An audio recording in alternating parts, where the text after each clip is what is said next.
Iniciando nossa lição de número 8, nosso oitavo encontro, e para mim é muito bom tê-los aí, tá certo? Continue conosco. A matéria é bastante exortativa, ela é muito instigante, até inclusive abrangente, tá certo? Não estou esgotando a matéria, impossível. É a matéria muito boa mesmo, chamada Teologia Pastoral. Vamos dar continuidade. Nós estamos falando de administração, para quem tem o material. Eu estou aqui na página de número 58, tá? Princípios aplicados à administração. Há 6 princípios fundamentais que regem a administração, que são legalidade. O administrador, no caso em questão o pastor, deve atuar de acordo com as leis que regem a nação, respeitando-as integralmente. Você deve andar dentro da lei. Esse é o caso. A igreja tem que pagar impostos, os impostos que tiver ali tem que pagar e pronto, acabou. A igreja, por exemplo, se registrar alguém em carteira, deve arcar com os impostos, fundo de garantia, férias, assim por diante, carteira assinada, se tiver funcionando isso daí. Claro, se a lei diz isso, você deve atuar dentro da lei, se for o caso. Então, esse princípio é inegociável, a legalidade. Segundo, moralidade. As ações devem ser pautadas na justiça, honestidade e caráter. Terceiro, impessoalidade. Não deve haver interesses pessoais ou de autopromoção por parte do administrador ou pastor. Aqui na minha igreja, todos os líderes de departamentos são meus familiares, são meus filhos, tá? São meus parentes, meus genros, as minhas noras, elas lideram os departamentos. Querido, se o teu filho, se a tua sogra, se teu sogro, se o teu genro, a tua nora tem competência, tem chamada, tem vocação, ok? Tem tudo isso, eu não vejo nenhum problema em eles estarem em cargos específicos na sua igreja. Mas, mesmo assim, eu penso, sabe, eu imagino que é bom evitar ruídos, evitar falatórios, evitar murmurações. E uma igreja que murmura é uma igreja que não cresce, é uma igreja que não tem espiritualidade, é uma igreja que não tem respeitabilidade, principalmente as autoridades espirituais respeitam na tua frente, mas elas te detratam pelas suas costas. Isso não é bom que aconteça, e às vezes alavanca a culpa de quem leva as pessoas a agirem assim é você mesmo. Tá certo? Então, a boa administração da igreja tem que ter impessoalidade. Quarto, razoabilidade. O equilíbrio deve reger o administrador, a fim que não se perca nos abusos e gastos desnecessários. Gastos desnecessários. Você está construindo a casa pastoral que você vai morar. Ok, tá certo? Só que tem igreja que está caindo aos pedaços. Tem igreja que não tem telhado. Tem igreja que tem goteira dentro. Tem obreiros pessimamente remunerados no seu campo, que está sob sua responsabilidade. Não, a nossa prioridade é a obra de Deus aqui. Estamos construindo uma grande casa pastoral que você vai morar nela. Você acha que tem razoabilidade nisso? Vou dar um exemplo. Todos os seus obreiros andam a pé, tá certo? E você está andando com um carro de 500 mil reais. Você acha que tem razoabilidade isso? Você acha que é necessário você mostrar uma certa prosperidade? É interessante que eu acho meio esquisito quem só prospera é uma só pessoa e os demais é que mantém essa prosperidade. Tem alguma coisa errada aí. Está faltando razoabilidade. E veja bem, eu não sou contra, zero contra o pastor morar bem, pastor vestir bem, pastor andar com um bom carro, ter um excelente salário. Pelo amor de Deus, eu não sou contra isso, mas eu estou falando na questão de razoabilidade. Todo mundo está em maltrapilho, todo mundo está em farrapos. Só tem uma pessoa que está se dando bem aí. Eu não preciso dizer quem que é. Eu não vejo razoabilidade nisso. Zero razoabilidade. Quinto, a boa administração ela tem transparência. Está ligada à prestação de contas acerca das despesas realizadas no investimento. É preciso prudência e cautela, de maneira que não haja mal entendido e desconfiança por parte da igreja. Saber lidar com o que é sigiloso e o que deve ser divulgado é fundamental, gente. Tem coisa na igreja que é sigilosa, sim. Tá? O que é sigiloso na igreja? Vou te dar um exemplo. Um casal te procurou no seu gabinete pastoral para contar assuntos de fórum íntimo. Eles te encararam ali como um conselheiro, te encararam como um pastor, como um amigo, como alguém que vai ajudá-los, como alguém que vai ministrar sobre eles, como alguém que vai apontar soluções, apontar alternativas. E sabe o que acontece? Esse casal sai do seu gabinete, vira as costas, você na primeira roda de obreiros, de amigos, entre aspas, que você encontra pelo caminho, você já solta tudo que você ouviu no seu gabinete pastoral. Isso é quebra de sigilo, gente. Isso é falta de caráter, isso é falta de ética. Isso é falta de respeito com relação a um casal que te procurou e confiou em você. Poxa, o pessoal abriu o coração, eles podiam estar ali procurando um psicólogo, quem sabe, procurando um amigo que nem cristão é, que nem comunga da mesma fé, mas não.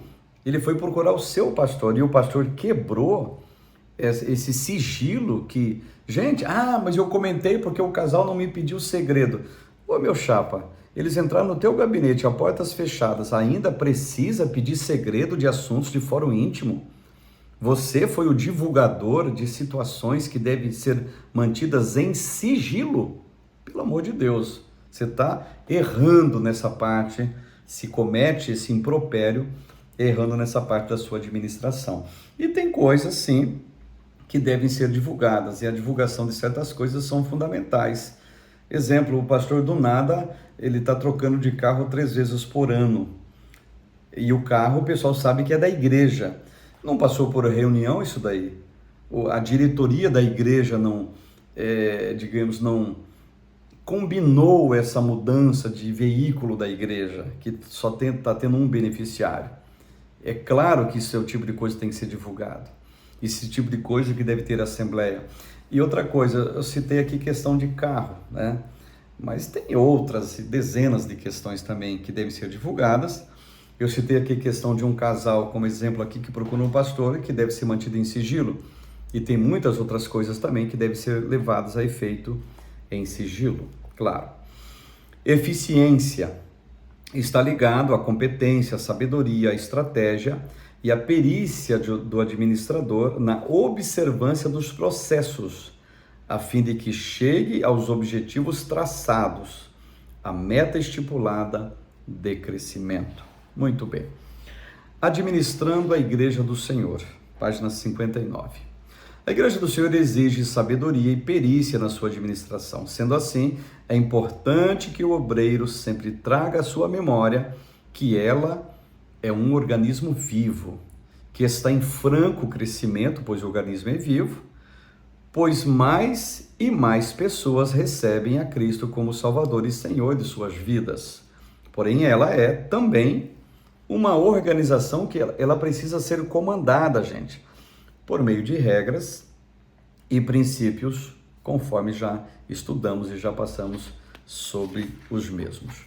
Muito bem, eu quero trazer para vocês aqui na página 60, senhores pastores, obreiros que estão me acompanhando, uma questão para nossa reflexão, que diz assim: em sua opinião, os obreiros atuais têm procurado conhecer princípios e técnicas voltadas à administração da igreja?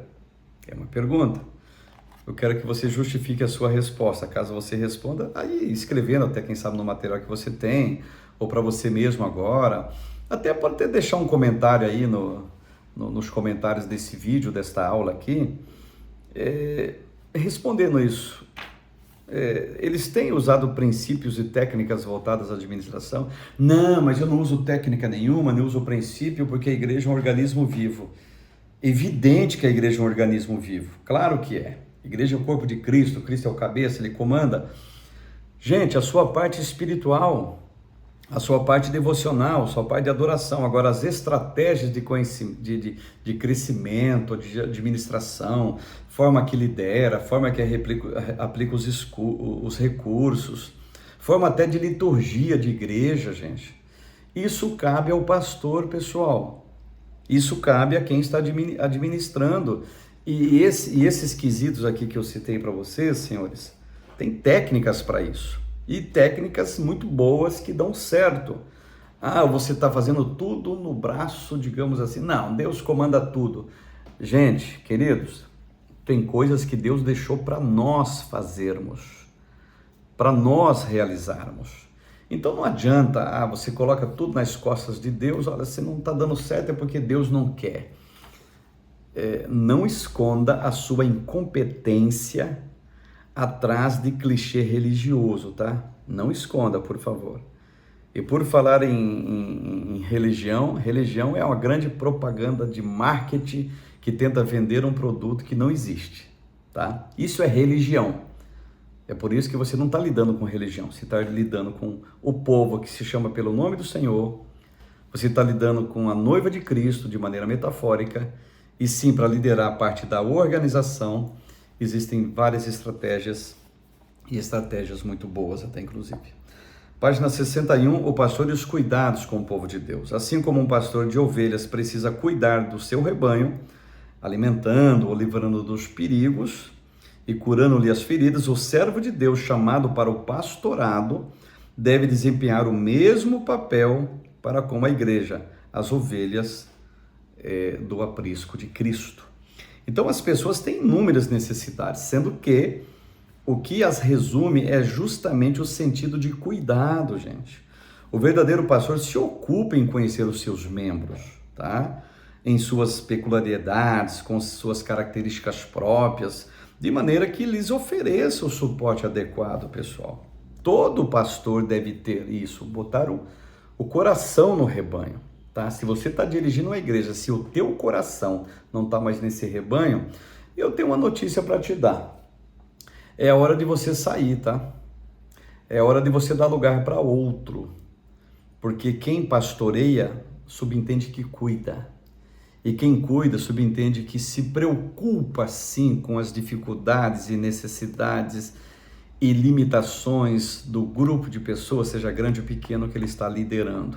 Se você não está nem aí para com o estado de suas ovelhas, o estado das pessoas que você dirige, eu vou dizer de novo, está na hora de você sair daí e dar lugar para outro fazer melhor do que você, tá? Os cuidados físicos. O pastor não é evidentemente um médico, a não ser que também tenha essa formação profissional e a exerça. Neste caso, poderá apresentar maior assistência nesta área das necessidades humanas. Porém, não ser da área não quer dizer que não possa ser um facilitador da saúde, conduzindo o rebanho a buscar tratamento com profissionais especializados, a fim de que vivam com maior qualidade de vida. Gente, até na questão de doenças físicas, sexuais, tá certo? Psicológicas, até nisso sim o pastor deve ter uma certa gestão, um certo cuidado com relação aos seus liderados. O incentivo, por exemplo, de exames preventivos, irmãs, tá? Visita regular a um ginecologista, o incentivo a irmãos, exame de próstata, visita regular ao urologista, incentivo aos irmãos da igreja a fazerem caminhadas, exercício físico, boa alimentação, tá certo? Dormir horas regulares, ok? Não se matar no trabalho tão somente. Então esses cuidados, gente, também é praxis pastoral, tá certo? Cuidados emocionais também envolve, página 62 e 63, tá certo?